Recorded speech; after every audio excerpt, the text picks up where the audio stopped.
24 फरवरी 2025 के दिन उत्तर प्रदेश के बरेली में एंटी करप्शन कोर्ट के अंदर दोस्तों 4 गुनहगार कटघरे के अंदर खड़े हुए होते हैं और कोर्ट खचाखच भरा हुआ होता है, क्योंकि 24 फरवरी 2025 के दिन इनके केस का जो है इनको सुनवाई फाइनल थी और इनको सजा देने वाले थे जज साहब।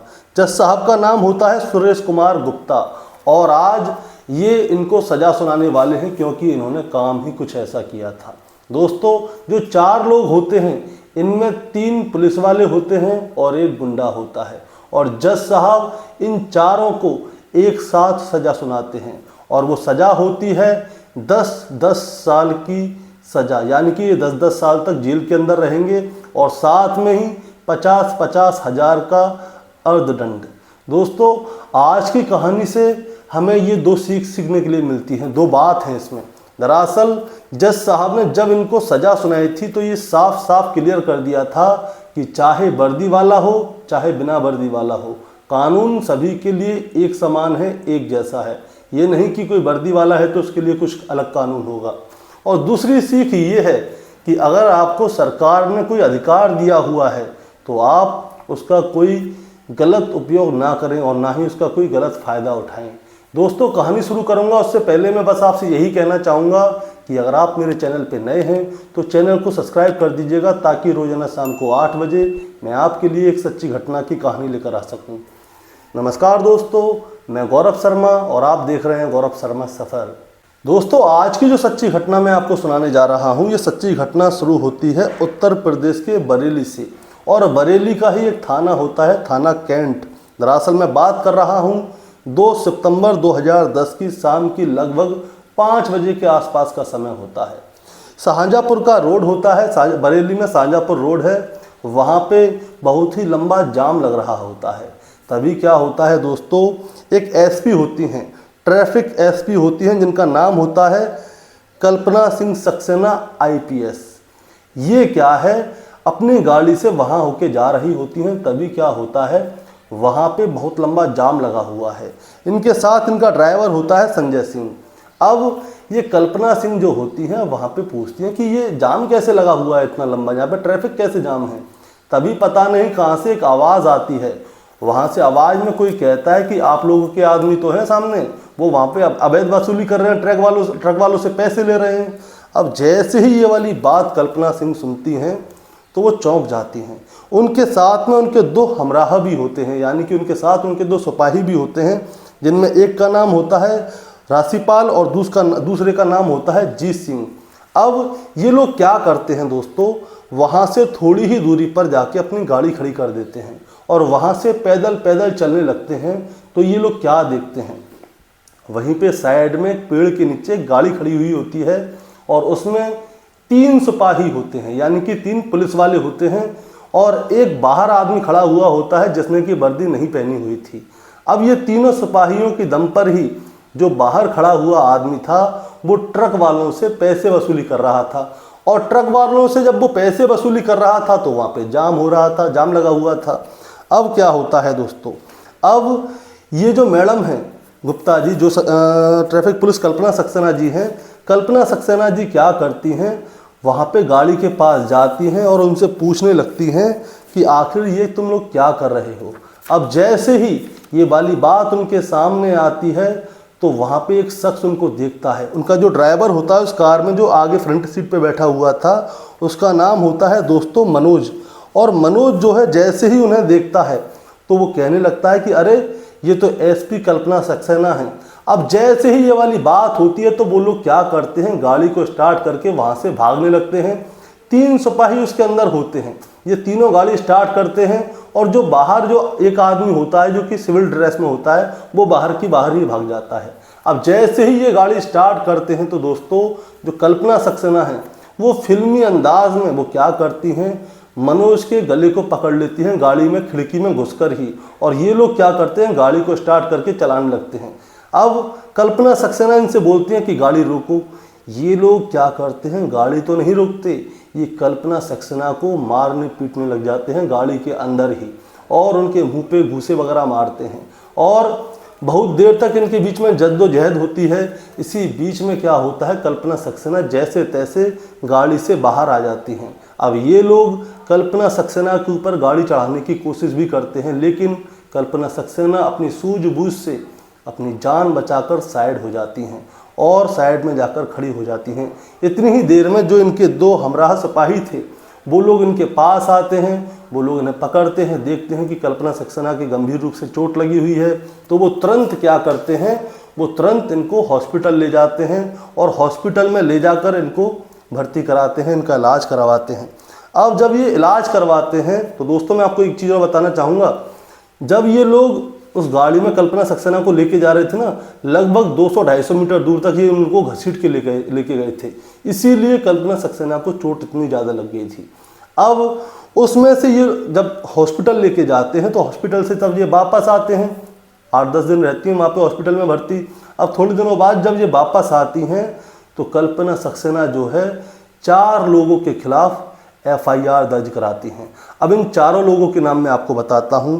इनमें से एक जो है फर्रुखाबाद का रहने वाला है जिसका नाम है रविंदर, जिसको प्यार से और इसके साथ ही जानने वाले टाइगर नाम से भी बुलाते हैं, ये सिपाही था।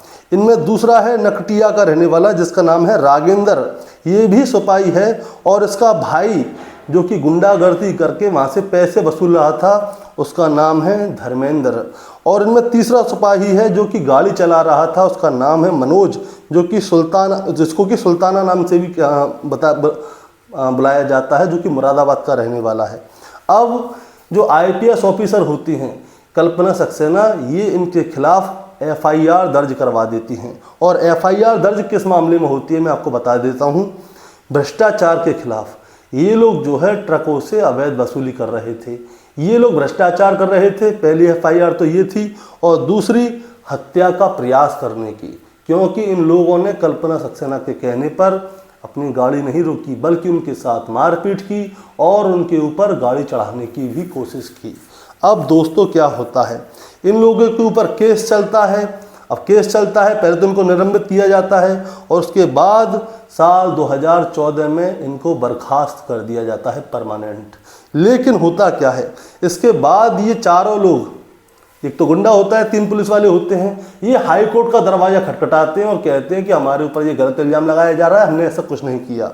इसीलिए इनको फिर से बहाल कर दिया जाता है, यानी कि इनको दोबारा से पुलिस में रख लिया जाता है।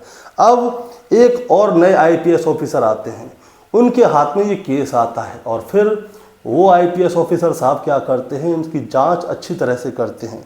और जब इनकी जांच अच्छी तरह से करते हैं तो दिसंबर 2021 में इन लोगों को फिर से बर्खास्त कर दिया जाता है। अब एक CO होते हैं SP सिंह।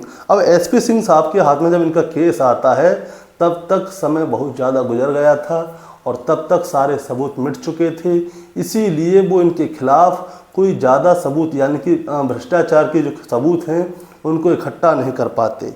अब इसके बाद क्या होता है दोस्तों, ये केस जो है 14 साल तक चलता है और उसके बाद 24 फरवरी 2025 को इन लोगों को फैसला सुनाया जाता है, जिसमें कि इन सभी को 10-10 साल की सज़ा होती है और 50-50 हज़ार का अर्धदंड होता है।